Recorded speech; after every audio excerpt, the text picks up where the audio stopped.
بسم اللہ الرحمن الرحیم۔ السلام علیکم۔ شیخ محمد راوی سے ایک عورت نے سوال پوچھا کہ ان کے شوہر کی والدہ بیمار رہتی ہے۔ شوہر تقاضا کرتا ہے کہ میں ان کی ماں کی خدمت کیا کروں، مجھ سے یہ سب نہیں ہوتا، کیا مجھ پر شوہر کی ماں کی خدمت واجب ہے؟ شیخ نے جواب دیا، نہیں، تجھ پر شوہر کی ماں کی خدمت ہرگز واجب نہیں ہے۔ ہاں، البتہ تمہارے شوہر پر واجب ہے کہ وہ اپنی ماں کی خدمت کرے۔ پھر شیخ نے 3 حل پیش کیے۔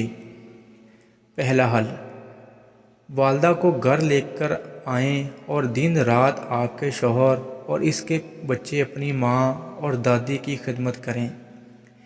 ان پر یہ واجب ہے، یاد رکھیں، آپ پر واجب نہیں ہے۔ دوسرا حل، والدہ کو الگ گھر میں رکھیں اور ان کی دیکھ بھال، خدمت و خبرگیری کے لیے وہاں جاتا رہے۔ اگر وہ والدہ یہ تقاضا کرے کہ رات ان کے سرہانے گزارے تو ماں کے پاس رات رکنا ان پر واجب ہے، یاد رکھیں، آپ پر واجب نہیں ہے۔ تیسرا حل، والدہ کی دیکھ بھال کے لیے ایک نرس رکھ لیں۔ اگر نرس کے لیے تنخواہ دینے میں حرج ہو تو گھر کے اخراجات کم کر کے نرس کی تنخواہ دیں۔ نرس کی موجودگی میں والدہ کے پاس آتے جاتے فتنے میں پڑنے کا خطرہ ہو تو نرس سے شادی کرنا واجب ہوگا۔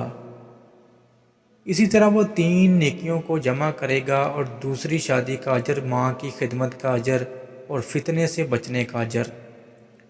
البتہ آپ پر شوہر کے ماں کی خدمت واجب نہیں ہے، لہٰذا آپ عزت کے ساتھ اپنے گھر رکی رہیں۔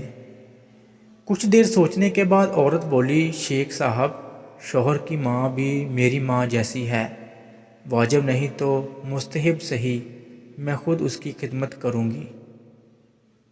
اللہ حافظ۔